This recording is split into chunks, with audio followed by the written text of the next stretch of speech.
Chapter 9. The Silurian Wars with Rome. They saw their beloved isle invaded, torn, and despoiled by men whose desire was deluded of its treasure of gold and pearls. Lewis Spence. In the long wars with Rome, the predominant opponents were those known, in such recorded history as exists, as Silures, who were actually Jewish people, known also to the Greeks as Illyrians, and whose ill-fated courage and resistance persisted for over 200 years, until finally they were expelled from their city of Jerusalem, and this period by tradition is AD 66. It is convenient, however, to first appraise their near neighbors and close allies the Brigantes, the people of Alba, who were originally Trojans or Phrygians, and who settled in Scotland, in a part of Ireland, and on the Isle of Man. 210 Geoffrey of Monmouth claims them as the paramount race in Britain and the ancestors of the later Romans. He states that when Caesar espied the shores of Britain from the coast of Flanders and learned the name of its people, he exclaimed, "By Hercules, we Romans and these Britons be of one ancestry, for we also are of Trojan stock." Records definitely point to a Trojan settlement and that the name Britain was derived from Brutus, though this claim is somewhat dubious. The Welsh triads declare that of the three pillars of the nation, the first was Hu Gadarn, who led the Cymry first to the isle; the second was Pridan, son of Ede the Great; Aeneas, who first organized a social state and sovereignty in Britain; the third was Dwywel Malmud, who first made the laws, maxims, customs, and privileges of the country and tribe, otherwise Dunwallo, king of Cornwall, who established the Mamudan laws. Pridan is another name for Brutus in the above description. 210 They mainly selected the more fertile regions which had not been decimated by the great catastrophe. In the Anglo-Saxon Chronicle, the Bretwallas are mentioned as the earliest inhabitants of Britain except for the Picts and Scots. Originally they were called Wheelas, signifying strangers. 211 These records relate to their occupation of part of Britain not long after the great catastrophe. An instructive sidelight on Brutus and the Trojans of Alba or Albion, as their territories were named, is contained in a quaint poem of the Dalriads, erst descendants of the Argives, who ruled in Ulster and part of Argyll and the Hebridean Isles, and who appear to have been descendants of the original Danai or Dadanan. The verse says this: "Ye learned of all Alban, ye wise, yellow-haired race. Learn who first acquired the districts of Alban. Albanus acquired them with all his race. Illustrious son of Aegiocon, Ascanius, brother to Brutus without treachery. From him Alban of ships takes his name. Brutus expelled his intrepid brother over the sea of Ict. Brutus acquired illustrious Alban to the lands of Fiocnach Fotherdane. 212. The lands of Fiocnach Fotherdane are identified by Waddell as the Ottadini lands, Fothergane, the counties of Roxborough and Berwick, adjoining Galloway, and Dumfries. The motive of the verse is to accuse Brutus of having usurped the throne of Alba by treachery from Albanus, son of Ascanius, and of having driven him across the Sea of Ict, Pict or North Sea.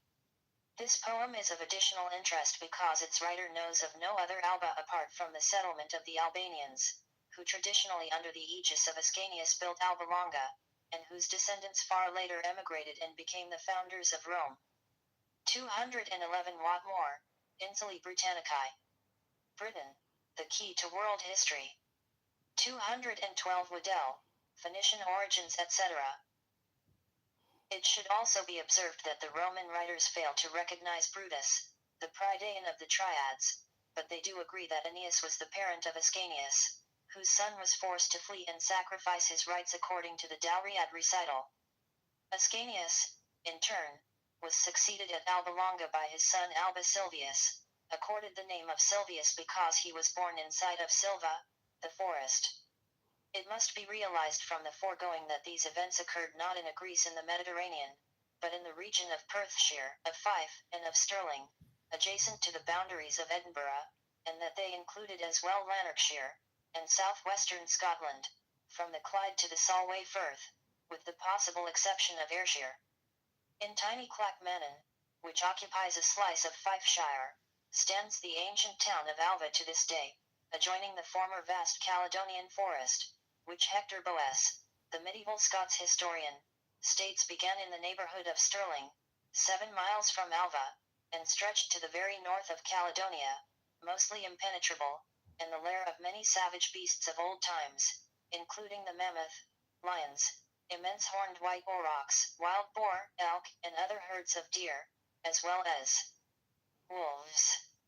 Here is the Silva, and beyond are the Breedalbany Mountains, their name derived from Alban or Alba. Nennius, an early historian, after stating that the British kings of Alba called their dynasty after Silvius, continues. Brutus subdivided the land of Britain, whose inhabitants were the descendants of the Trojans, from Silvius Posthumus, whose mother was Lavinia. He was called Silvius, from whom the kings of Alba were called Silvan. He was the brother to Brutus. Posthumus reigned among the Latins. 213. In the ancient Scottish Chronicle and the De Situ Albanii, Alba, Albania, or Albany was described as extending from Mons Drum Alban, Breedalbany, to the Mare Hibernii, Irish Sea, and Inchgall, Galloway, the Rins of Galloway being Inch, the isle, or peninsula of the Gauls, Ritson's Annals 2, 25. Another version describes the Kingdom of Albany as beyond Breedalbany to Inchgall and Track Muir, Solway Firth. Point 214. These records confirm. 213 Nennius, History of the Ancient Britons, pp 10-11. 214 Watmore, Insulae Britannicae. One another that the original territories of the Trojans stretched from the Breedalbany Mountains in Perthshire to the Solway Firth, though they did not include the eastern lowlands, the Lothians, Haddington, Peebles, Selkirk, Roxburgh, or Berwick. Albany was also known, for reasons to be given, as Regium, after the original name borne by Galloway and Dumfries. The history of the Trojans, who they were racially, where they originally dwelt, and whither they migrated on a large scale after the fall of Troy, has been entirely misrepresented owing to the orthodox teaching that they were Asiatics from the coast of Asia Minor. The fact that they migrated almost bodily, or at least in large numbers, to Britain and Ireland, at a period after the Great Catastrophe, when there were great vacant open spaces awaiting inhabitants, should alone have caused historians to pause. The Trojans, who were racially Phrygians, lived nowhere near the Mediterranean, and Troy was never built on the coast or even in the region of Asia. They were a robust Nordic people, yellow-haired as says the Dalraic poem, and northern in all their characteristics. Virgil, in the Aeneid, mentions that they shook hands with one another, a custom entirely alien to Asiatics whose ancient method is the salam. They raised funeral mounds or barrows, as were customary in the north, along with cromlechs, dolmens, etc., but entirely lacking in the Mediterranean east of Italy or in any part of Asia Minor or Asia generally.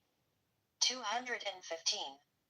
The real Phrygia extended from the Danish peninsula west of the river Elbe, and along the coasts of Hanover and the Low Countries, which later formed the state of Frisia, made so powerful under Charlemagne the Great. They called themselves Franks there, otherwise Gauls, and claimed descent from the original Trojans, or Assyrians. All this was part of Asia, a name derived from the Aryan root as, signifying a divine being, godlike. 216. According to Scandinavian traditions, Troy lay in the heart of this conception, for Odin, who had so many names, after conquering the north with 215 Ralston, pp 52-3. Barrows, dolmens, and cromlechs lie west of a line from Vernger Fjord to the mouth of the Rhone. A few are found in Tuscany, but the Etruscans came from Britain. 216 Paul B. du Caylus, The Viking Age, p. 27. His armed followers, the Asar, known as Asarmen, gave that name to the entire region.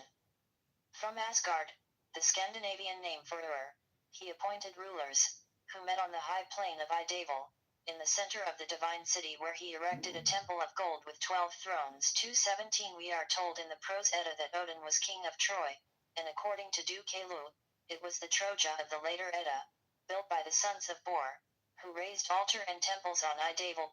218 The legends all point irrevocably to the north of Europe and nowhere bear Asia as their habitation. Fundamentally they were Saxons, according to the scriptures, Assyrians, but Trojans and Assyrians were identical, originating from Babylon. Homer, for his part, gives us a definite clue to the site of Troy. In the Iliad he describes the Phrygians by the Hellespont as from far Ascania's lake with Phorcys joined. 2:19 The two extremes were joined by the sea, he implies, from Ascania's lake to that where stood Phorcys. Now, Phorcys was otherwise Orcus, the underworld of the Uranid pantheon, a magical, antediluvian underworld, in which Phorcys was an Atlantean demigod, or demon, who was reputed to carry off men, but not women, to the lower world, and keep them imprisoned there. There is little doubt but that it related to the mysteries of Cabiri magic, and was a myth pertaining to subterranean temples used for initiation rites closely concerned with the Cabiri deities whose heart or center from the earliest days lay in Ur of the Chaldees, or Samothrace. Such a possible temple is the still existent chambered subterranean edifice at Mos Hau, near the stones of Stennis, in Orkney. 224c, son of Oceanus and Gaea, the earth, was the eponymous parent of the Gorgons and Graea, the first being notorious witches with serpents for hair, and the Graea, 3 gray-haired crones, who possessed but one tooth among the 3 of them. Both are hyperbolic descriptions of aged druidesses, who were prominent in the matter of magic. They related definitely to Orkney. 217 Ibid, I, pp 44-61. 218 Ibid, I, p. 45. 219 Homer, Trans Derby, 2, 999-1000. 220 The Riddle of Prehistoric Britain. Moses, as Zalmoxis, escaped to Ur, where he retired into cavernous places inaccessible to others. Also see Strabo, Geography, 7, 3, 5, and Herodotus, 4, 94-6. Phorcys, also parent of Latin, who guarded the golden apples of the Hesperides, a myth closely wrapped up with the tree of knowledge and the serpent, all relating to the production of magic, was also Orcus, or Orshu, or Orkney. Therefore, Homer, in naming him as representing Orkney at one extremity of the sea, gives Ascania's lake, as the other extremity, as being the home of the Phrygian people. Denmark's early name was Scania or Scania, the origin of Scandinavia, widened since to include Norway and Sweden. The sea off the Danish shores and Hanover was the original Hellespont of the Greeks, the Sea of Hellas, and today the name is, probably, preserved in the little island of Heligoland and Heligoland Bay. Its very name is strange and may signify I go to the land of Hell, otherwise referring to Scotland. Here, at any rate, was the other extreme from Phorcys or Orkney, where stood Troy. Josephus throws an interesting light on the situation in his identification of the Phrygians, who were, he says, descendants of Japheth, sons of Gomer, the founder traditionally of the Cimmerians, or Galatai/Ae. Of the 3 sons of Gomer, Astyanax founded the Astyanaxians, who are now called by the Greeks Rhaginians. So did Riphaeth found the Riphians, now called Paphlagonians, and through Grama the Thrugramens, who, as the Greeks resolved, were named Phrygians. 221. The Bible name for Ascanians or Astyanaxians is Ashkenaz, long a puzzle to classic and biblical writers, for, as Sir William Smith admits in his classical dictionary, Ascania, or Ashkenaz was related to Scandinavia, and yet in common with other peoples supposedly Asiatic, is ascribed to the region of a small freshwater lake in Asia Minor. Many of the names associated with the supposed region of the Troad, such as Mysia, the Morni, Tithrania, Pergamus, and Phrygia itself, placed arbitrarily in Asia, may be retraced in northern Europe, near the Baltic Sea, within the regions of Odin's-Isar. Hellespontine Phrygia was where is now Schleswig-Holstein, and Phrygia proper embraced the 221 Josephus, Antiquities, I, 6, 1. Lands west of the Albis River, the Greek Hellas, now the Elbe, a region which, as stated, in the time of Charlemagne, was named Frisia, a slight variation of Phrygia. And there stood Troy. With Ascania, otherwise Scandia, a few words may be said about Ilium or Troy, traditionally founded by Teucer and Scamander, both Aeolids of Crete, Shetland, who took the worship of Apollo Smintheus with them, and hence the gods assumed partiality for the Trojans in the war with Agamemnon and the Greeks. The claim made by the German Schliemann in the 19th century to have discovered the ruins of Troy at Hisarlik was, like many such, based more on caprice than any proofs, for having discovered ruins at that place, he decided they were those of Troy. 222 We may understand better from the geographical connection, from place names of contiguous sites, and other factors, that when it was said that Troy was a daughter of Crete, and we are aware that Crete was the original Shetland Orkney island, how it came to be established in the region of Ascania, which gave its name to Trojan Ascanius, just as it gave Scandinavia its name. It is moreover in agreement with the situation as reconstructed, that Odin, whose invasion in the north of Europe created immense turmoil in a prehistoric period, gave the name Asia to these regions, and according to the Prose Edda, was king of Troy, also that the later Edda says that Troy was built by the sons of Bor, or Bur, who raised altars and temples on the Idaval, for the sons of Bor, the Boraids, or sons of Eber, or Eber, were the original Cretans, whose great city was Ur or Bor. In other words, the Trojans were racially Galati or Gauls from northern Scotland. Thomas Baxter, the learned 18th century antiquarian, described the Phrygians as those who became masters of all Western Europe. They used, says he, the name of Bruges, or Phrygs, and he claimed that the Brigantes of Britain were of that same race. He related them to the Phoenicians, Chaldeans, and says that they 222 Ed note, it is worthy of remark that the boys of Wales still amuse themselves by cutting out 7 enclosures in the sward, which they call the city of Troy, and dance round and between them as if in imitation of the revolution of the planets. W. Winwood Reade, The Veil of Isis, 3, Analysis. Called themselves Britons, or Britanni. 223 They also claimed descent from Gad, which must finally establish their origin as from northern Britain in a long prehistoric period. As to this, Herodotus is helpful. According to him, the Phrygians claimed to be the oldest civilized people, but the Bryges of Thrace and Macedonia took exception to this boast and declared that the Phrygians were descendants of theirs and took the names of Phryges later. 224 In fact, Bryges, Phryges, Phrygs, or Phryzes, vary only in the slightest degree, due probably to a provincial colloquialism often found in proper names. The Phrygians or Trojans intermixed with the existing British population as one of themselves, and do not appear as aliens in their history. Nor should they. Exactly where Troy stood is necessarily speculative, for it was largely destroyed by the great catastrophe shortly after its fall, and does not appear from records to have been rebuilt in the classic ages. On the Elbe, however, the earlier Albes, stands the very ancient city of Hamburg, whose name portends a city of Ham, or Ammon, or Gad, with its port at the mouth of the river Cuxhaven, which suggests the haven of Cush. The modern Hamburg owes its foundation to Charlemagne, who erected a citadel and a church on the heights between the eastern bank of the river Alster, a height that may have been the site of the ancient Mount Ida, but only close archaeological research could discover if any evidence yet exists. It is worth recalling that the Trojans who migrated to Britain at once named their city Alba and termed themselves Albans, indicating a former connection with the Albes. I shall venture one other item relating to Phrygia.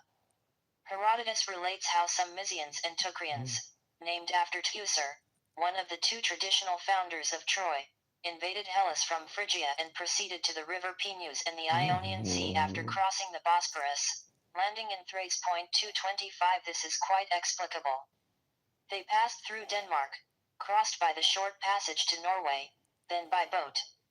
223 Thomas Baxter, Glossary of the Antiquities of Britain, p. 48.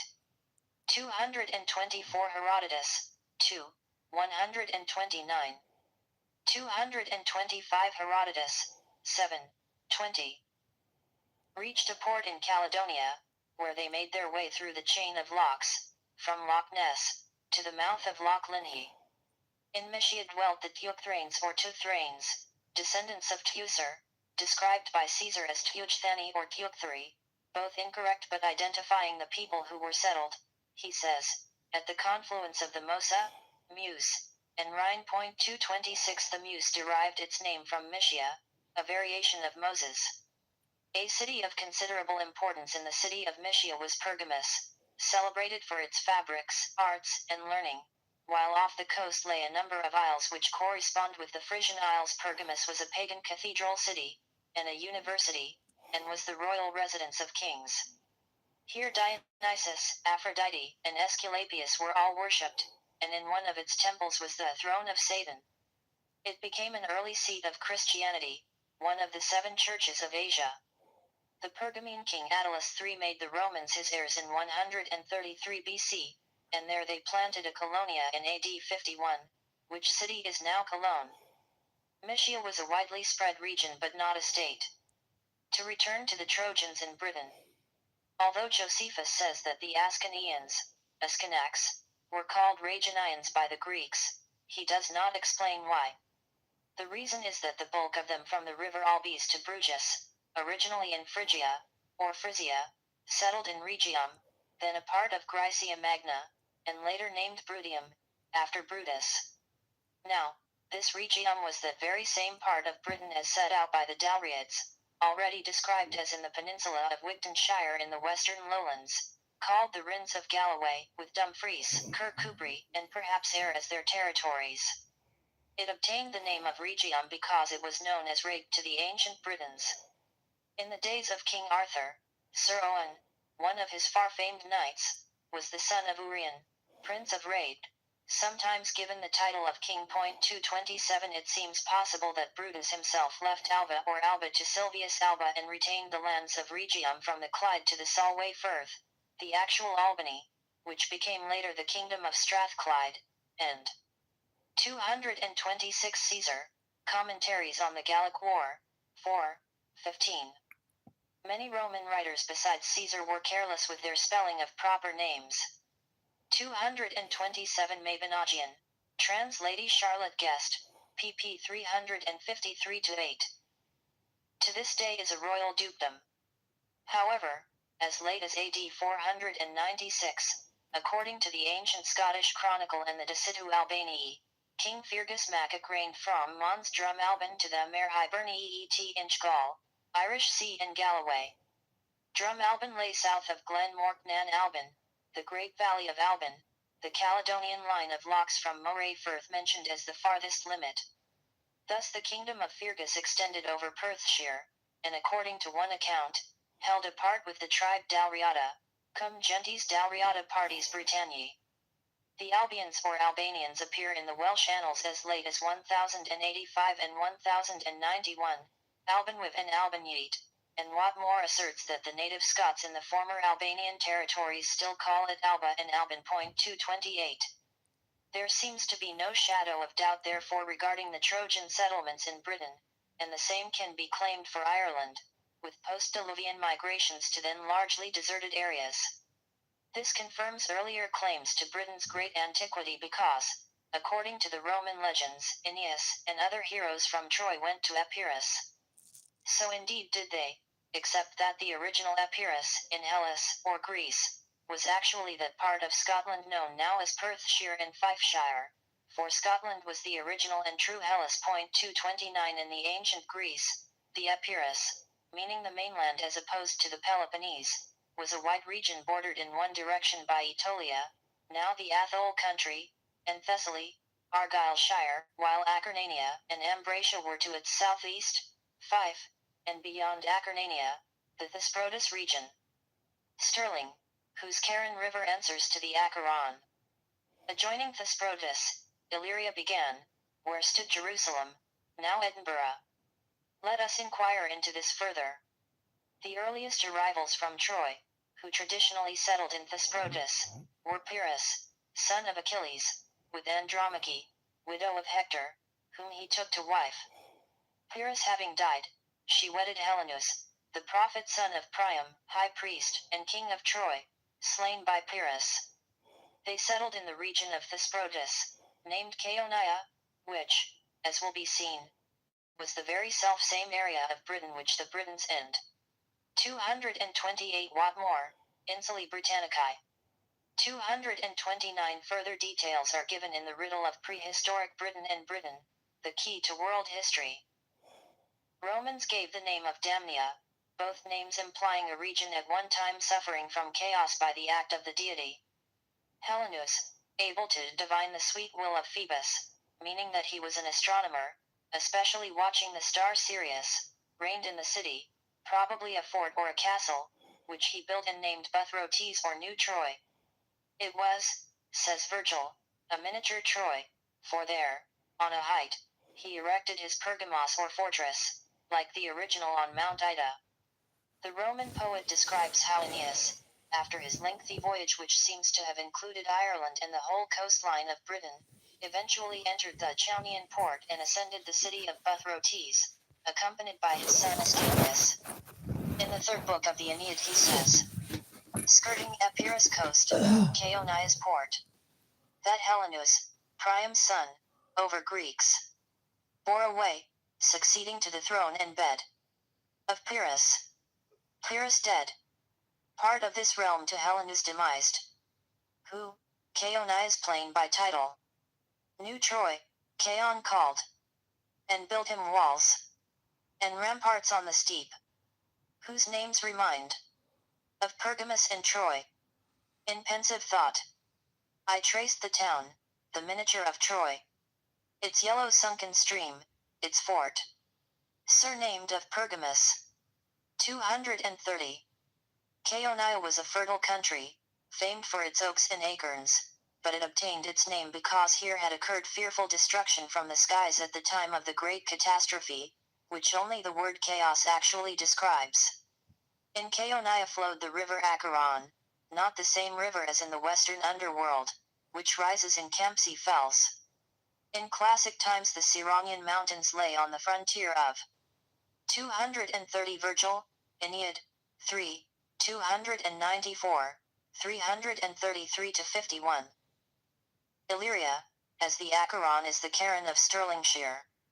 Here, in the Campsie Fells, can be discerned why the region earned the name of Chaos, or the Land of the Damned. Their heights are composed of igneous rocks with sheets of lava. At Dunglass, a meteoritic crater contains the same columnar basalt as found in the Hebridean Sea and Staffa, which points to its formation as of the same period, the impact doubtless causing destruction over a wide area. Stirling Castle, at the other end of the county, is of course the outstanding landmark in these parts, with the river Forth flowing at its foot. Whatever may be said of the claims of London to the name of Trinoventum or New Troy, Stirling, with its ancient foundation and remains, was definitely New Troy in the eyes of the Trojan invaders, who actually called the river Thyamis. It is surprising how many place names survive all vicissitudes and changes of ownership, and even language. Homer, for example, has for ages puzzled scholars by describing how the Tapians from the coast of Acarnania set sail to Temesa to barter steel, iron, for brass. The Taphii Isles, now submerged, lay off the mouth of the Tay, and the Tapians sailed around Fife, Acarnania, to the Forth or Temesa or Thyamis, presumably Stirling. Argos Amphiloci, Lochs around it, an important town in Acarnania, is probably the present Largo, a very ancient settlement.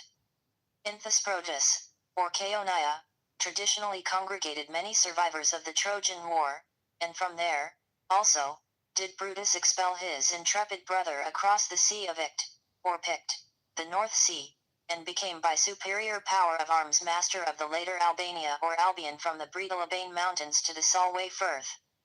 Geoffrey of Monmouth gives a colorful but fictitious picture of Brutus' adventures, whereby, as the son of Ascanius, at the age of 15 he killed his parent accidentally with a dart, was driven away by his kinsfolk, and so landed in Britain. That New Troy or Trinoventum lay in the Firth of Forth reveals the need of revision in prehistory and geography, so often deceptive and misleading. It suffices to state at the moment that its true site obtains confirmation from an early Norse Edda, cited by Dr. Waddell, which mentions Tronoi, Stirling, in conjunction with Haydene's Ieo, Edinburgh, as furnishing warships against the marauding Huns. Its situation is further instructive because Albania geographically adjoined Illyria, and the Alani, or Partheni, were related in an historical sense with Albania, as is confirmed in place names by Allan Water, Bridge of Allan, Strath Allan etc., and the surname of Allan, common in these parts of Scotland. Aeneas, Pyrrhus, Andromache, and Helenus all relate to the era of Troy's overthrow by Agamemnon and his Greeks, a date generally ascribed to circa 1184 BC, but on the evidence of the Golspie stone, confirmed by the Suffolk cycle movement, it occurred nearly 140 years earlier, shortly prior to the flood of Noah, otherwise the Great Catastrophe. For reasons advanced in my prior volume, there are strong grounds for the belief, originated by Jacob Bryant, which attracted wide attention in the late 18th century, that the armament which Agamemnon, king of Argos, from the western Scottish lands, led against Troy, was really an Egypto-Sumerian expedition in which Agamemnon, Aga, a title meaning hero, was actually Sesostris, king of Egypt, whose kingdom may be said to have stretched from Ross Shire in the north to the very south of England west of the Pennine chain, including Wales and much of Ireland. 231 The geography in the period in question can explain why so few of the Homeric heroes were able to return to their original homes, being either shipwrecked or carried away by phenomenal storms. Agamemnon himself, exactly like Sesostris, or King Arthur, and for the same reason, namely the betrayal of his queen by his trusted regent, prematurely returned home, only to be slain. Pyrrhus, however, did reach the Epirus, not so great a journey, from Cuxhaven to the Forth, and yet the son of Achilles. 231 Britain, the key to world history. In his tracts on Troy and associated works, 1795 et seq., Jacob Bryant claimed, largely on the evidence of Diodorus and others, that Homer obtained his history entirely from the Egyptians. He said that Homer got the information from Phantasia, a priestess of Memphis. Bryant considered Agamemnon an Egyptian compound related to Memnon, whose splendid temple at Thebes was called the Memnonium, and where he was styled King of Kings. Egyptian and Greek were largely synonymous in ancient Britain. Made no apparent effort to return to his own possessions in Achaia, situated though it was at the mouth of the Peneus, Loch Linhi, not far distant, was the reason that his patrimony had been totally destroyed owing to the devastation caused by the path of the comet? The antiquity of Stirling Castle is unknown. It ranks with Dumbarton and Edinburgh as one of the three historic and venerable sites which under the Treaty of Union must be maintained by a garrison. It stands on the summit of an isolated, steep intrusion of basalt, 340 feet above the Forth, and was almost impregnable in past times. Here was the Parliament House, the Royal Palace, the Chapel Royal, now military storerooms, with its powerful defenses frowning on the town below and the wide countryside around. It commands the ancient highway from the lowlands to the highlands so that all traffic passed under its walls, making it a fortress of the utmost strategic importance, during the Roman period especially. Its walls were greatly extended and the highway was crossed from east to west by an ancient road between Old Palmas and Dumbarton. The castle was occupied by the Romans, for on the face of the rock below the citadel was found a Latin inscription which stated that the 2nd Legion had built a fort there. The 2nd Legion was associated with Vespasian, and was long connected with this part of Scotland. Such then relates to Troy Noventum. Evidence is forthcoming from antiquarian, archaeological, classical, and traditional sources, supported by place names. Such cannot be ignored, and we therefore see that the original or Albion lay between the Brede Albana Mountains and the Solway Firth, embracing, generally speaking, the territories from the northern border of Perthshire to Cumberland in England, with the exception of Argyllshire and Dumbartonshire, and, further south, the eastern lowlands between Lanark and Dumfries. These Brigantes or Albanians proved their descent from Troy and were justified in claiming that Rome herself is really a daughter of Britain, founded more than 500 years after the first settlers from Phrygia and Troy had arrived. When they went to Italy they took a number of British names with them, such as Regium, in Italy's Toe, Umbria, the Humber, Apennines, the Pennines, but they could not transport the underworld Scylla and Charybdis, marine dangers which terrified sailors on either side of the narrow strait between Kintyre and Ireland opposite, for the placid Strait of Messina is a ludicrous claim. Thucydides, in describing the dangers of the channel between Rhegium and Trinacria where lay Scylla and Charybdis, says, "The narrowness of the passage and the strength of the current that pours in from the vast Durranian and Sicilian mains, have rightly given it a bad reputation." 232 Thucydides, renowned for his careful description and his naval knowledge, could not possibly have been describing the Strait of Messina, Italy, for it would have been preposterous to apply such words to the placid, tideless channel, between Italy and the present Sicily, where there are neither vast Durranian nor Sicilian main currents entering the strait.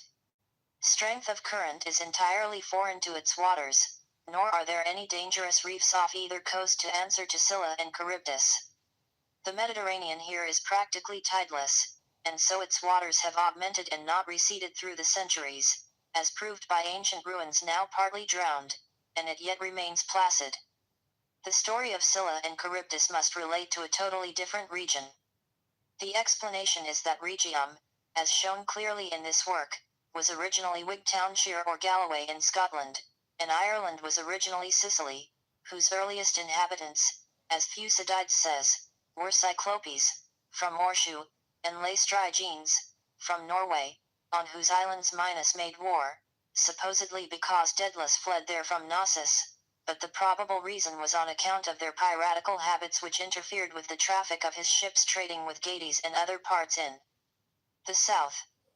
Ireland had many names besides, including Libya, Meropes, etc., but as Sicily it is best dealt with in my appendix, b. 232 Thucydides, History of the Peloponnesian War, 4, 24. The vast Durranian and Sicilian mains, of which Thucydides speaks, was the north channel of the Atlantic which divides the Irish Sea, originally the Durranian Sea off Cumberland and Lancashire, the home of the Durrani tribe, and the Sicilian, between Fairhead, Ireland, and Kintyre, or Kintyre, leading in from the Atlantic Ocean at both ends. Long before Rome was built, Rhegium was situated, as Wigtownshire is yet, on this strait. In this channel, the murderous sharp basaltic rocks of Fairhead, County Antrim, and the mole of Kintyre opposite, with Rathlin Island's great columnar, cavernous cliffs, just beyond, the adverse currents made these waters perilous indeed. Ancient charts of the Venetians reveal that their ships preferred to sail round the entire Irish coast rather than risk Scylla and Charybdis in this channel, where Ulysses was traditionally shipwrecked and thrown on the shores of Ogygia, probably the Isle Gaia off Kintyre or on the peninsula itself. Scylla and Charybdis were accounted as placed in the underworld, which had nothing to do with the Mediterranean region. If, thus, Thucydides were describing these seas, between Britain and Ireland, it is obvious that in his day the Peloponnesian War among the Greek states took place before they emigrated, if in fact they ever did, other than a comparative few. In the same way that Egypt was a British colony in the south, so must have been such Greek settlements as took place later in those parts. At a later period, between AD 140 to 150, the Brigantes are included by Ptolemy, in his description of Britain. By then their realms extended much further south and included Yorkshire, with such places as Catterick, Cataractonium, Aldborough, Isurium, and York, Eboracum.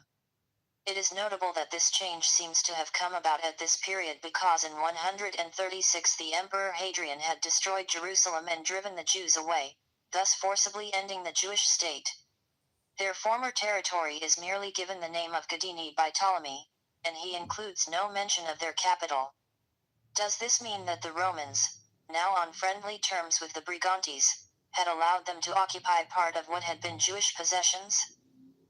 We must now take stock of the Silures, because in their long struggles against the Romans, the Brigantes had almost invariably been their allies and supporters. They are most vital in realizing past history. Hector Boece, the old Scots historian, gives us one clue to their whereabouts when he claims that Carrick, above Galloway, was part of Siluria. Kyle, called after Coil, king of the Britons, was Silurian, as also Cunningham was the third part and most noisome to the Romans. 233. These three were in what is today Ayrshire, which throws a different outlook upon this people always assumed to have been limited to Wales. This romantic part of Britain, away from the areas of modern factories and the disintegrating hand of commerce, with its hills and dales and wild moorlands, haunted by the genius of Robert Burns, offered exceptional opportunities for guerrilla warfare. The report of Hector Boece, in view of garbled ideas regarding the Silures and their activities against the Romans, is of importance. It denotes how closely the Brigantes and Silures had been associated. We gather from fragmentary reports of Tacitus and Dion Cassius, as also Suetonius, that in AD 45, Britain was in an uproar for harboring refugees, suggesting that they were actively interfering in Britain's internal affairs. 234. The Emperor Claudius decreed an expeditionary force, and with it went Vespasian, who commanded the 2nd Legion. It was under the main command of Plautius. Cunobelin, king of the Cassi, had lately died, and Plautius defeated first Caractacus, and then Togodumnus, sons of Cunobelin, says Dion, whereas Caractacus was his nephew. Dion also states that Claudius led the troops and captured Camulodunum, but Suetonius, who wrote the life of Claudius, says he was in Britain only a few days. 235. The important factor to be noted is that the terrain of the war and after with the Silures and Brigantes was almost entirely in the north, mainly around the Isthmus country, and not in the south at all. For nearly 9 years Caractacus held the Roman forces at bay, inflicted many defeats on them, and the Silures were far from being. 233 Boece, I, 4-5. 234 Suetonius, Vita Claude. 17. 235 Ibid. Nevertheless, Claudius gave himself a magnificent triumph. Vanquished.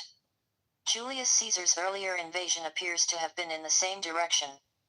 Camulodunum was a fortress but was not Cunobelin's capital, which was Trinoventum, the cause of the original dispute in the time of Cassibelan, his grandfather. So whatever else Caesar effected in the north, the Cassi kings had held on to Trinoventum, Stirling, until this time. According to Welsh records, Cunobelin reigned in Britain for 35 years. He was succeeded by his son Guiderius, the Togodumnos of Dion, who was killed in a battle against Claudius in which Caractacus distinguished himself and took over command. Arviragus, the younger son of Cunobelin, subsequently succeeded Caractacus. Caractacus, Caradoc, nephew of Cunobelin, was the son of Bran, brother of the Trinovantini king, who became archdruid of the College of Silures in Mona, Anglesey, according to the Welsh accounts. In 36, Bran resigned the Silurian crown to Caractacus, and, on the death of Guiderius, although Arviragus should have been his brother Guiderius' successor, Caractacus was unanimously elected to the Pendragonate or Supreme Military Command of the Northern Celts, a Scottish title for the Supreme Command, on which occasion Arviragus voted in his favor and served under him. 236.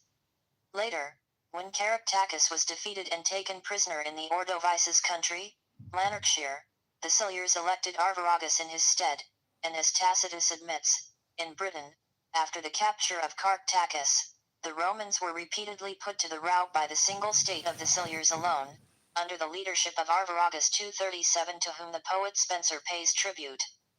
Never king more highly magnified, nor dread of Romans was than Arvirage. 236 Webb, Glastonbury pp 23-4. In the Welsh triads, Arviragus is accused of having later betrayed Caractacus. 237 Tacitus, Annals, I, 250, 294.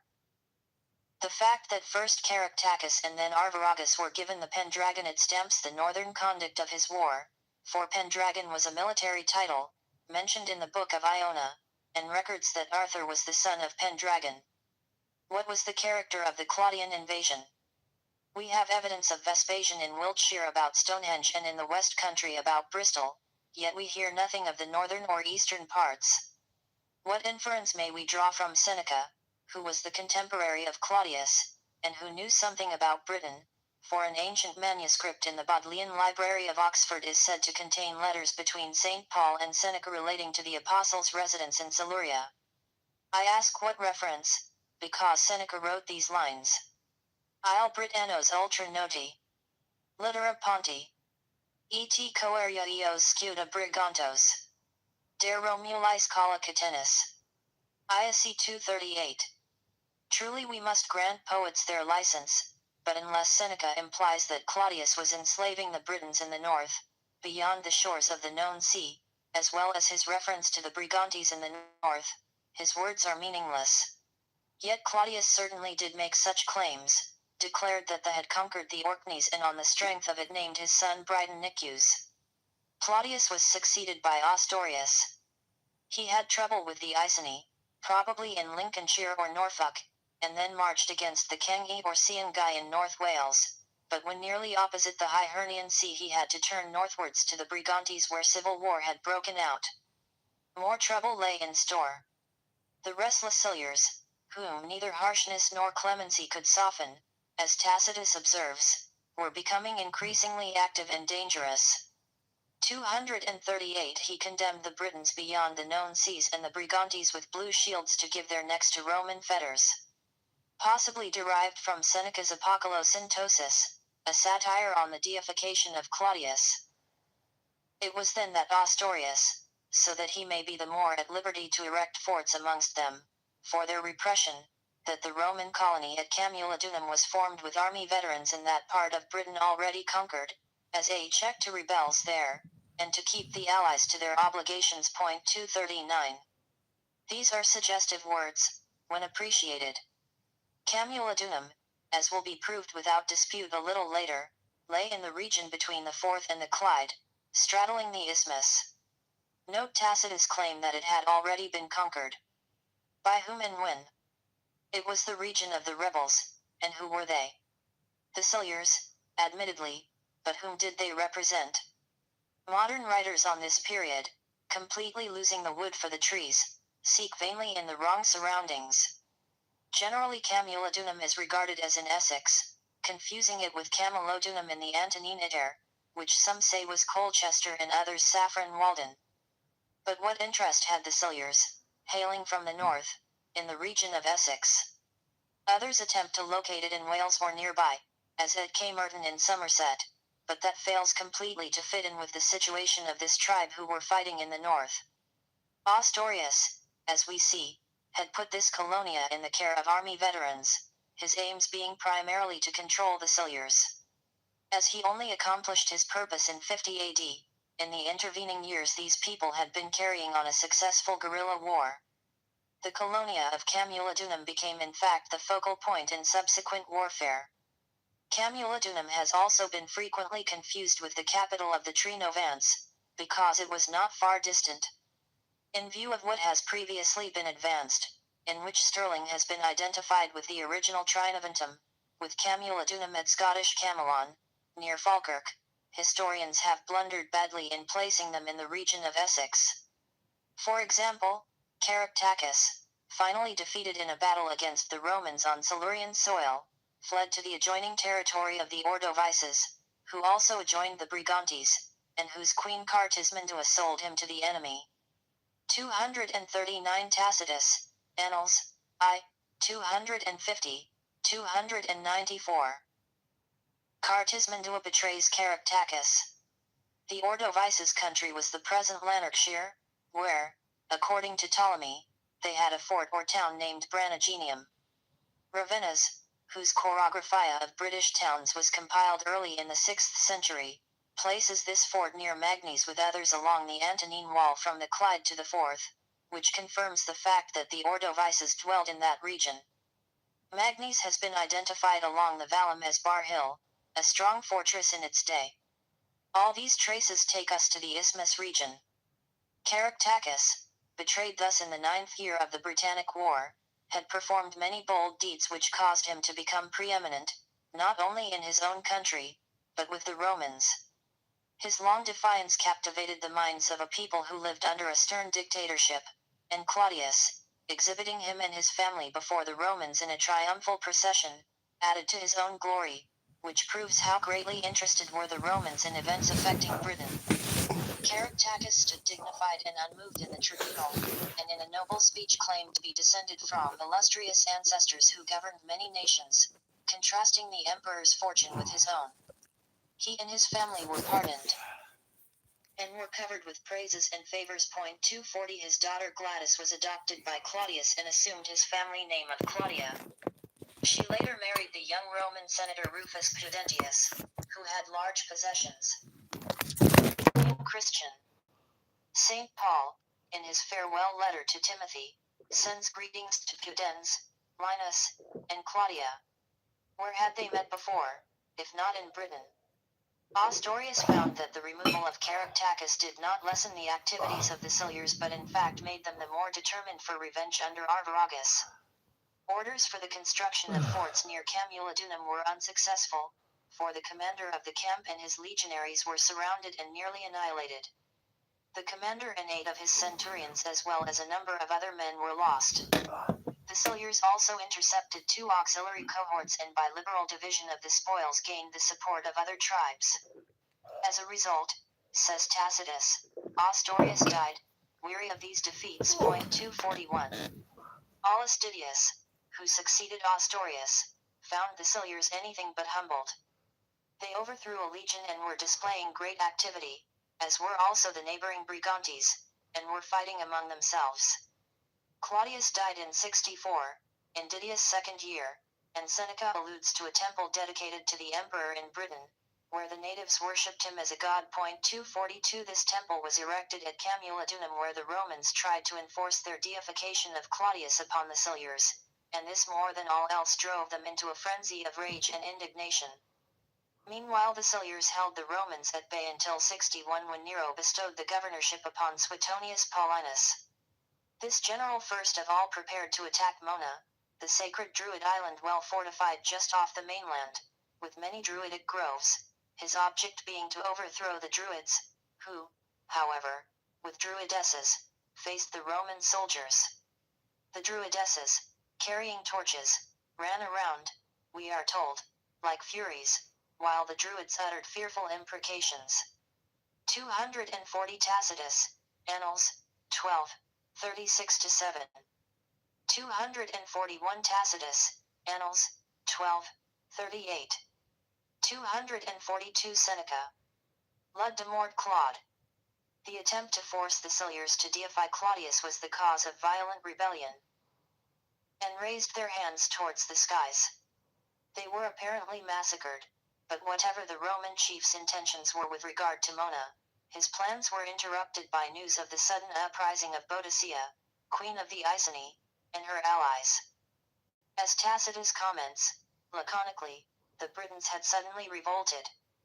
Boadicea's late husband, King Prasutagus, had left his 2 daughters to the care of Caesar whom he made his heir, hoping thus to keep his kingdom and his family free from injury. It was not to be. It throws a lurid light on the Romans that they not only abused their trust, but beat the queen, violated her daughters, and seized the estates of the principal Iceni. Where they dwelt is uncertain but they were probably in Norfolk and the adjoining lands. Tacitus says that they entered into a secret compact with the Trinovants and some others motivated by great bitterness towards the veterans. These were expelling folks from their homes in the new colony of Camulodunum, seizing their lands and calling them captives and slaves, being supported by the army. 243. Nor was this all. The temple which had been erected to Claudius where he had been deified was, says Tacitus, a further cause of violent hatred, and the enemy, the Britons, prepared to make the colony an easy prey as it had not been enclosed within walls. Many prodigies inflamed the popular mind, and without apparent cause the image of the goddess Victoria fell and looked backwards as if going over to give victory to the Britons.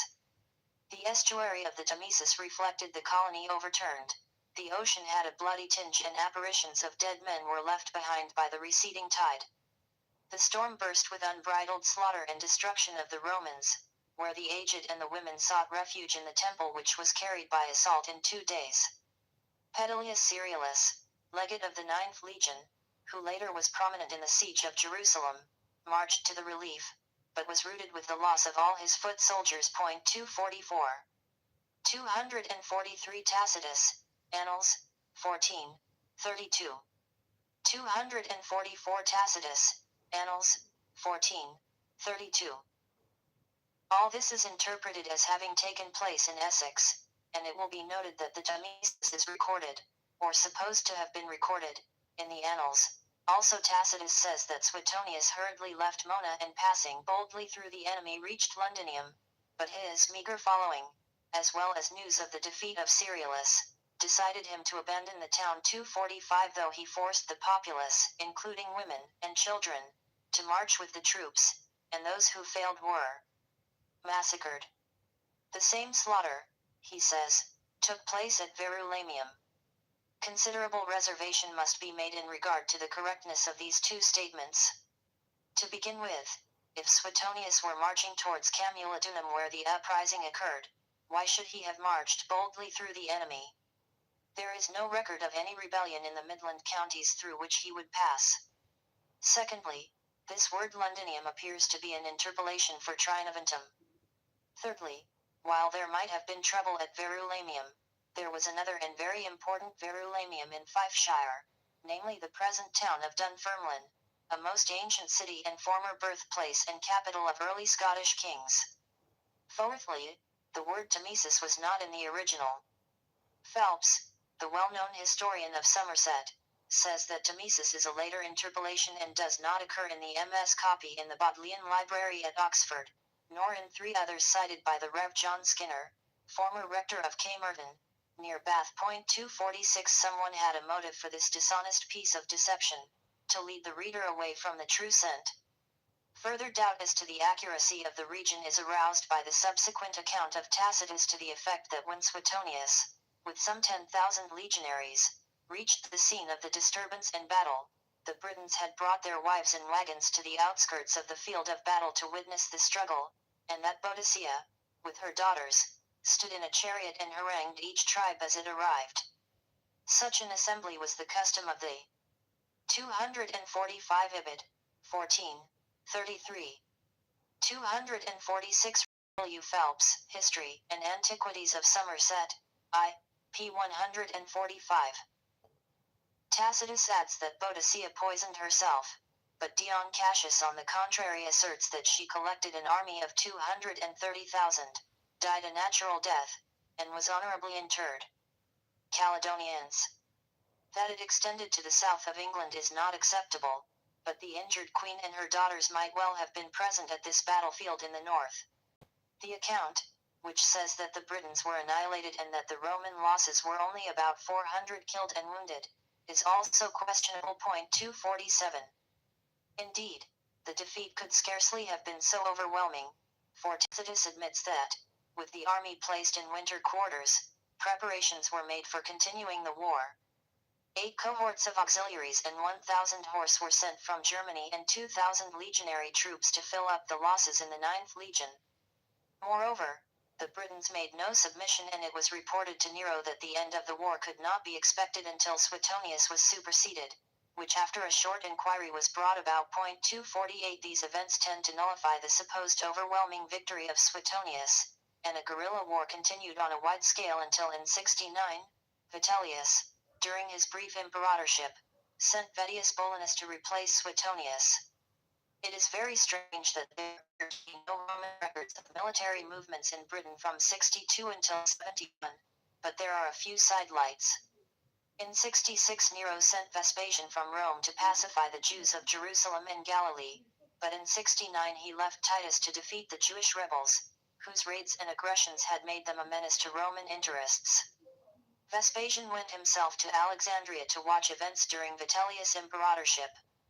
In the intervening struggle between the Roman leaders, we are told that the soldiers in Britain favored Vitellius against Galba and Otho, but on Vespasian's proclamation the 2nd Legion and others espoused his cause. 249.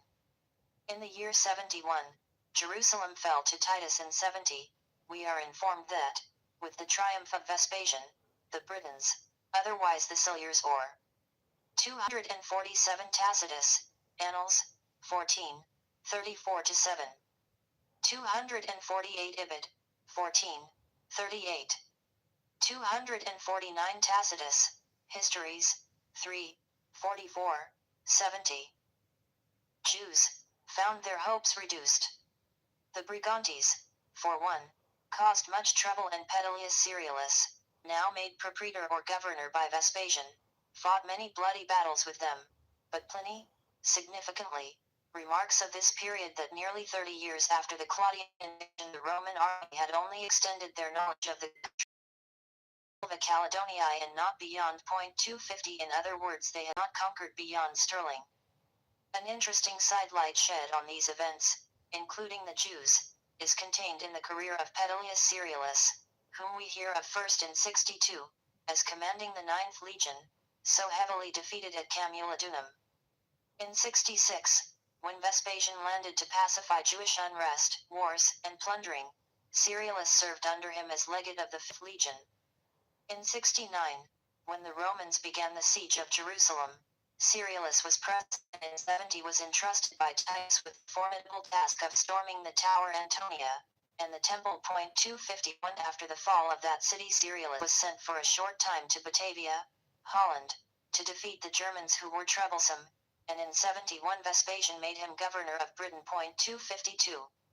In these circumstances, seeing that Ceriolus was consistently, from at least 62, in the vicinity of Britain, could he simultaneously have been active at the other end of the civilized world, where Jerusalem is supposed to have stood? As a matter of fact, he remained in Britain until told that Frontinus succeeded him and subdued the Silures, whose valor and difficult country had hitherto been insurmountable. 253. In this research I must touch on Agricola, who took over the command in 78. Shortly before his arrival, the boasted Roman victories could not have been so overwhelming after all, for the Ordovices, in Lanark, nearly annihilated a body of cavalry. And 250 Pliny, Natural History, 4:30. 251 Josephus, Wars, 6:2-5. 252 Ibid, 7:4-2. 253 Tacitus, Agricola, 1617. Gave new hopes to others. Most of his first year was spent in conciliating the province, probably Judea. Evidently he was in the region of the Forth and Clyde, for in 80, new nations were opened up, and the country was wasted as far as the Tay. Later, garrisons were placed in forts along the isthmus. Despite his victory over the Caledons, the northern conquests of Agricola were of no permanent value. Having reached this point in the sequence of events, it is advisable to look further into the question of the situation of Camulodunum, which played so important a part in the war, as a strategic point, from the time of Claudius to that of Suetonius. It was on the showing of Tacitus a camp and a colony built in the territories of the Silures or near to them. Ostorius first formed it a check to rebels in conjunction with forts to keep them in their place and force them to perform their obligations. 254 In view of the tribes involved, it could not have been anywhere near Essex, or as some have claimed, at Gloucester or in Somerset. The latter surmise based on the incorrect assumption that the Silures were confined to South Wales, for which there is not a vestige of evidence. The colonia of Camulodunum, the fortress of the Camuls or Campbells, pronounced Camels, stood near the site of the present town of Falkirk, 25 miles west of Edinburgh. It is known to the Scots as Camelon and associated, as so many outstanding places are in that neighborhood, including Arthur's Seat, with King Arthur, the British hero of prehistoric times. Camelon or Camelodunum was the place where Ostorius, as Tacitus states, first founded his colony of veteran, trained, soldiers, to give stability to the Roman arms in that region, and those overbearing methods roused the Britons nearby to insurrection. The fort of Camulodunum, uncovered by General Roy in the 19th century, commanded the Forth and Clyde Isthmus when it was erected, about midway between the two extremes of water. It was near to the Brigantes, and also the Silures in the region of 254 Tacitus, Annals, 12:32. Edinburgh. This fortress was built on an elevated plateau of considerable size to which the colony area was added later. Subsequently, the fortress was linked up with a series of fortifications along the vallum, or wall, attributed to Agricola in 79, and later yet to Lollius Urbius, 138-9, who erected another wall of turf with some stone, soon after the death of Hadrian, known as the Antonine Wall, after Antonius Pius, or Graham's Dyke. Camulodunum was brought into close contact with the vallum and its nearby forts by later additions impinging on the earlier British fortress. A causeway originally connecting the fortress with the vallum now lies 9 feet below ground, under Kincardine moss. Dion Cassius describes it as the capital of Cunobelin, which is doubtful, for his capital appears to have been Trinoventum, Stirling. Ostorius captured it from Cunobelin's successors, presumably from Caractacus, and Tacitus informs us that in order to contend with the Silures, the Colonia was formed with Roman veterans as a check to further rebels. 255 There a temple was erected to Claudius, where the Romans tried to force the natives to worship him as a god, which maddened them to revolt. 256 At Camulodunum the colony was identified by the foundations of buildings and the usual offices, it being only protected by a turf wall, which comes Tacitus. There is a site in the center of the area which General Roy suggested was occupied by the temple. The general was an archaeologist who devoted himself to identifying the antiquities of Camulodunum, as described by Miss Jessel in her work, Roman Scotland. MacDonald, who examined the site towards the end of the 19th century, stated that Camulodunum possessed solid stone edifices, a praetorium, a palace, and baths, employed tiles for roofing and floors, used Samian ware, possessed bronze and enameled fibulae, and various weapons. Among other finds were coins from Vespasian to Marcus Aurelius. One stone is engraved with the 20th. 255 Tacitus, Annals, 12:32. 256 Seneca Lud de Mort Claude. It is also mentioned by Tacitus and Dion. It was also called Colonia Claudia, Gordon Home, Early London, p. 178. Legion, who recovered the city after its seizure by the Britons. 257 Pedilius Cerialis dubbed the 14th Legion Domi Torres Britannicae, conquerors of the Britons, after their exertions at Camulodunum in 61.258 the 20th were engaged in holding the Antonine Wall later, and bore the word Victrix on their standards after recovery of the fortress, a possible reference to the feud which arose relative to the statue of Victoria, the Victrix, and the Temple of Claudius. Camulodunum is one of the outstanding clues to Britain's history under the Romans. Let us not overlook, moreover, in coming to a final understanding of these activities, that, as Edinburgh was the real and existing Jerusalem of that period, the furious anger and indignation of the people is entirely in accordance with their character and excitement when there was any question over the statue representing the goddess of victory, to say nothing of the attempt to force them to worship Claudius as a god. As the Caledonians and Highlanders worshipped Apollo and Hermes and probably other Olympian deities, it would not excite them to such a degree. But since the Silures and Jews were one and the same, the turmoil and massacre could be understood. At the time when this uprising reached its greatest height in 61, there seemed to the Britons a possible chance of throwing the Romans out altogether. When Suetonius, after wasting valuable time, was advancing by forced marches, the Silures and their allies may have thought they could hold Camulodunum against him. Cerialis had been routed. Suetonius, approaching, had with him the 14th Legion and the veterans of the 20th as well as other auxiliaries. 259 There can be no doubt as to the site, vestiges of which survive at Falkirk, where the River Carron washes its eastern flank, one of the most important remains of the vicissitudes of early Britain. This being proven, we may wash our hands of the supposed arena of all this activity in the south and east of what is now England, and 257 Tacitus Annals, 14:34-7. 258 Tacitus, Histories, 2:11. v. 16. 259 Tacitus, Annals, 14:34. Perhaps intelligent students will have the courage to revise their estimates of these events which throw a lurid light on Britain's past, a past which someone was desirous of concealing by tampering with the original work of Tacitus. On the other hand, we can reconstruct true events from the surrounding topography. We may visualize the magnitude of the struggle at the time, centered around the borders of the Forth and Clyde, where Boadicea had gathered together a large army of Iceni. Was Trinoventum the fortress city which Suetonius abandoned when he decided to await a more favorable opportunity? Moreover, as Londinium could not have had anything to do with this warfare, may we not interpret it as another interpolation by a scribe at a later date? In like manner we may solve the mystery of Verulamium's location, because the Catuolani, or Catuolani, placed in Lincolnshire by modern writers, have left no evidence or sign whatever of this.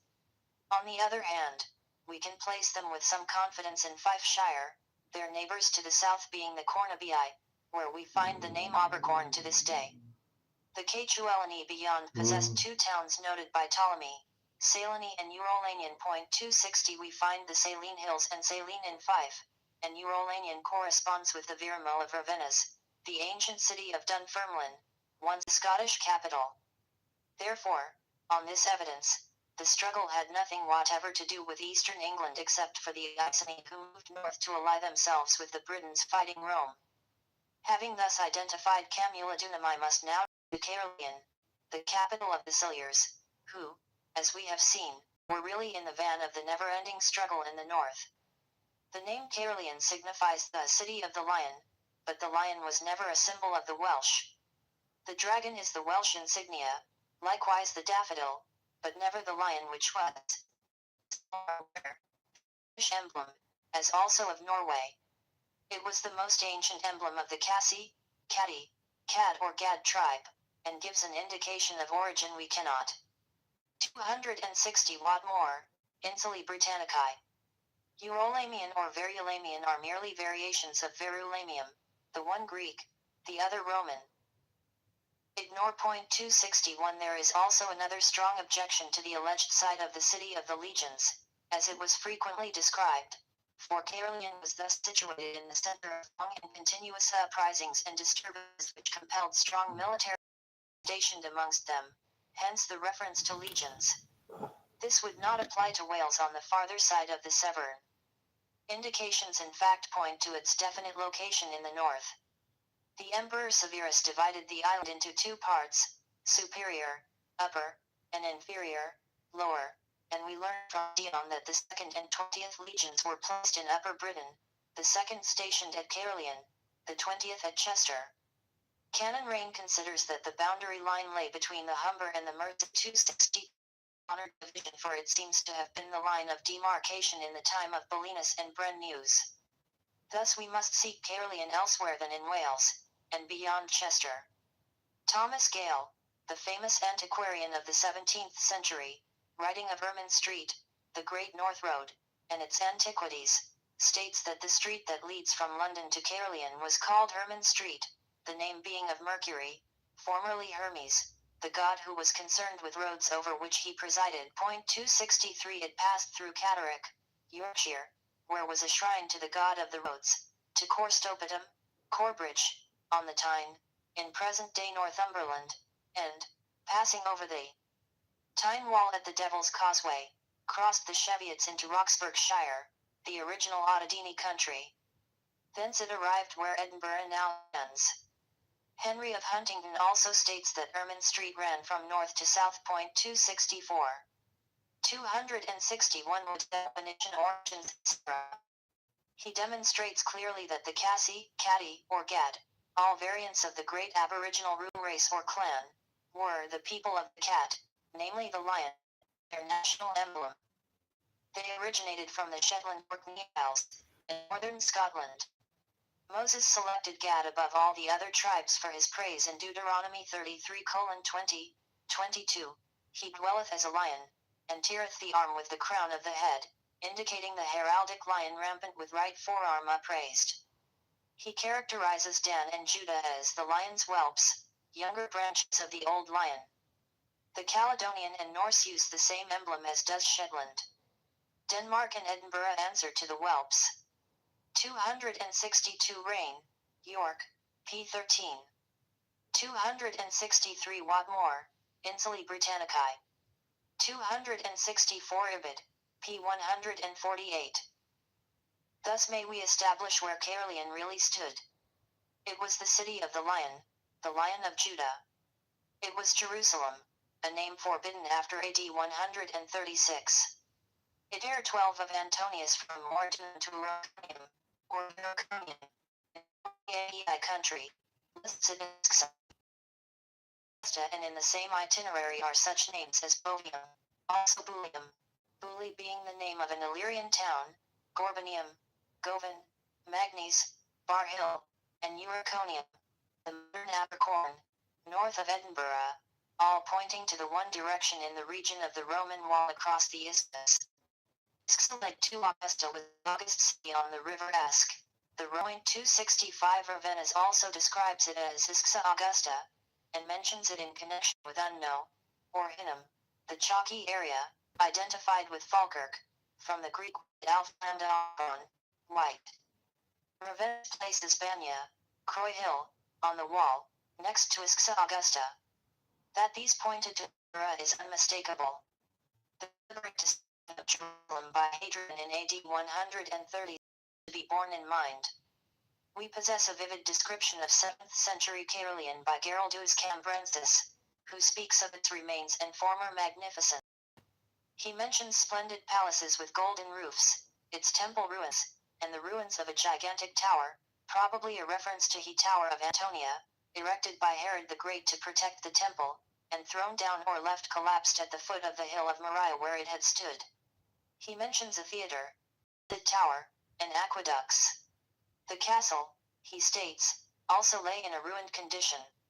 These references are easily accountable in relation to Jerusalem, with its temple overthrown, its great adjoining tower in ruins, its castle destroyed, its former aqueducts, for water supply, for which Jerusalem was famed, and the remains of previous magnificence and splendid palaces, all accord with the city of the Lion, where Edinburgh stands today, but in no possible manner can it be associated with the insignificant site, position, or antiquarian. 265 Legion 2, so proudly connected Vespasian's own legion, closely involved in the capture of Jerusalem. Remains of the supposed Caerleon, near Cardiff, which in no respect matches the description of Geraldus. Mainly occupied by fields and orchards, there exists a mound, 30 square feet at its base, and only 30 feet in height, said to have been originally a watchtower. In what is claimed as the Round Table Field of King Arthur are the remains of a small Roman amphitheater. The walls here are 12 feet in thickness. There are also the remains of a castle or fort overlooking the river Usk. It is a poor substitute and covers a small acreage. It was doubtless a Roman station, but never the great Caerleon. Geraldus also speaks of Caerleon being built, or rebuilt, by Roman princes and adorned with stately edifices. He specially mentions the baths, subterranean buildings within and without the walls, the aqueducts and stoves which diffused their warmth through imperceptible pores, but not a vestige of any such luxuries or works has ever been discovered at the so-called Caerleon, and not so much as a foundation of walls or of subterranean buildings.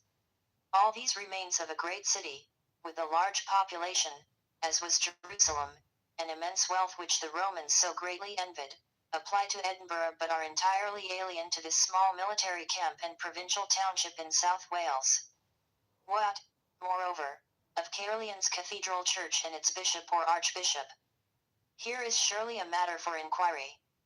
As mentioned previously, Pope Sylvester I, at the behest of Constantine, summoned 3 British prelates to the Council of Alls in 314, namely York, London and Caerleon. Canterbury was far later, showing thereby recognition of 3 most important British cities which could claim bishoprics. Would there be a bishopric without a church? That such churches existed in York and London is well known, but the remains of Caerleon in Wales show no such foundation, unaccountable had such existed. In addition, only a few miles away stands Llandaff Cathedral, which claims to be the first Christian church in Wales, and if the principality were entitled to a bishopric in 314, its proper site would have been Llandaff. What of Edinburgh? Its history admittedly is very veiled in the first few centuries after Christ.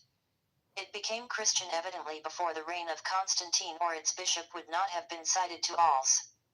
St. Giles Cathedral, Edinburgh, was erected, as I sought to prove in my second volume, on the former site of the original temple of Herod, as, indeed, is exactly where the earliest Christians sought to erect their church, namely on the site of a former pagan fane. St. Giles is undoubtedly one of the oldest existing edifices in Edinburgh, for archaeologists agree that from the earliest known times a church stood on the present site. It was largely destroyed by Richard II of England, who left it almost ruined when he burnt most of the ancient city, but it was restored shortly after. It is, be it noted, the church of the most noble the Knights of the Thistle, as to which, be it recalled, the thistle was another of Jerusalem's emblems, and is borne on her coins. In view of the evidence produced, the Silures were definitely in this region, and we have convincing proof that Caerleon was the early Edinburgh, formerly Jerusalem, a name forbidden by Hadrian when he expelled the Jews from that city and area. As also will be shown shortly, after Jerusalem had been largely destroyed by Hadrian in 136, which was a century and 3/4 before the Council of Alls, there was ample time for the original Jerusalem to have become Christian, as was in fact the case. It can be well understood that the new pope, and presumably, in view of his Romanising policy, also Constantine, who mattered greatly, was anxious to obtain the homage of the church in the former Jerusalem, by then named Caerleon, although whether that prelate attended the council is not found on record. It appears accordingly, as it has been the endeavor to show by the masses of evidence so far brought to bear on the subject, that the wars of the Romans against the Britons were with few exceptions waged in the north, in those regions anciently a part of Greece, where we trace the first Trojans, and were against Caledonian, Pict and Scot, with the Atticadia menace in Dumbartonshire, and the Illyrians or Silurians adjoining them in the neighboring Lothians. This demands some explanatory reference to the invasions of 55 to 54 BC by Caesar, who took up the cause of Mandubratius of Trinoventum, whose father the king had been slain by Cassibellaun. Caesar's marches from where he supposedly landed in Kent have always been confused and contradictory. Trinoventum, as shown, lay in the north. His aim was to defeat Cassibellaun, the leading Caledonian or Pictish monarch, and thus to bring Scotland to heel. If, as Tacitus states, Caesar were the first invader of Britain, the problem arises as to what the Roman historian actually intended by the name of Britain. If he included the territories in the south, how is it that Lucan, referring to Caesar's disordered retreat, uses the words in sarcastic vein, "The agitated wave disappoints the Caledonian Britons"? Unda Caledonios fallet turbida, 266. What explanation again can be given of the words of Sidonius Apollinaris, who writes, "Caesar bore his victorious standards even among the Caledonian Britons and routed the Scot, Saxon, and Pict." 267. Surely Sidonius, a writer of distinction, was not frivolously romancing when he, like Lucan, connects Caesar with Scotland. Hector Boece, in the early 16th century, in Historiae Scotorum, wrote thus of Caesar: "It is said in our vulgar, public, chronicles that Julius Caesar came to the Calendar Wood and cast down Camelon, the principal city of the Picts, after the same was rendered to him, whilst he left behind him, not far from Caron, a round house of square stones, 24 cubits broad, to be a memory of his coming to the place." 268. Boethius, Hector Boece, however, adds, albeit unwillingly, that as no other famed authors mention Caesar's war with the Picts and Scots, he will let it pass, but the round house of Julius, without windows above, like the ancient Roman temples, was also said to have been built by Vespasian for Claudius and was cut down by Edward I. It seems to relate to the temple erected at Camulodunum. When we consider the description of the Britons as contained in Caesar's Gallic War, it must be said that it applied far more to the 266 Lucan, Pharsalia, 6, 68. 267 Sidonius Apollinaris, Letters. 268 Boece Hist Scot, I, 4. Northern Britons than to those in the south. They produced, he says, a great number of cattle and lived mostly on milk and flesh, and wore clothes made of skins. He stresses that they stained their bodies blue with woad, or, as Silenus remarks of the north, tattooed themselves with the figures of animals, which was why the Caledonians were called Picts, from Picti, painted ones.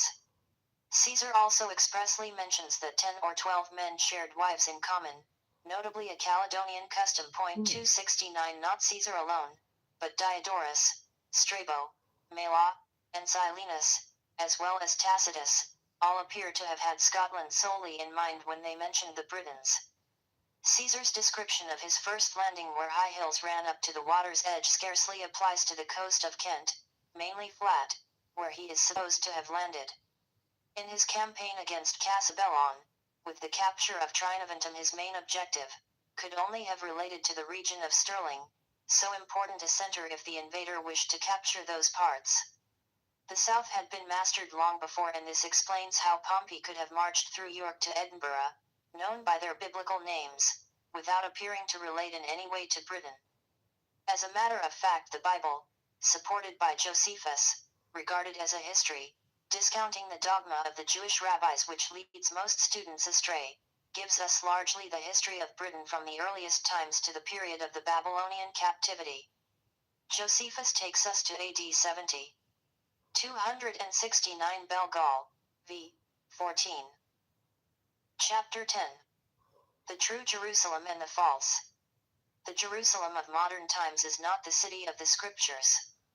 Mount Calvary, now nearly in the center of the city, was without the walls at the time of the crucifixion, and the greater part of Mount Zion, which is now without, was within the ancient city. The holy places are for the most part the fanciful dreams of monkish enthusiasts, to increase the veneration of the pilgrims. Rev. J.P. Lawson.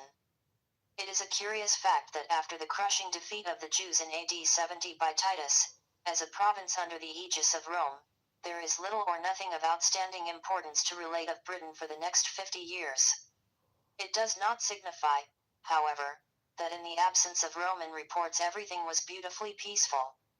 From 83 onwards, Agricola, with a considerable and well-appointed army, as well as a Roman fleet, pushed his conquests northwards, and in 84 he gained a great victory over the Caledonians, led by their chieftain Galgacus, who in a rousing speech to his forces, including many charioteers, emphasized the greed of the Romans and how defeated opponents were made slaves. Despite Agricola's victory, his conquests were not destined to be permanent. Except that the Brigantes caused occasional trouble, the dogs of war were apparently sleeping. Yet trouble on a big scale was brewing. About 120 to 1, Hadrian, 117 to 138, one of the most popular and efficient of Roman emperors, visited Britain, adjusting many things there, says Spartianus, his biographer. What he was adjusting was to erect a wall, murum, primus duxit, 80 miles long, to separate the barbarians from the Romans. 270. It may be inferred that Hadrian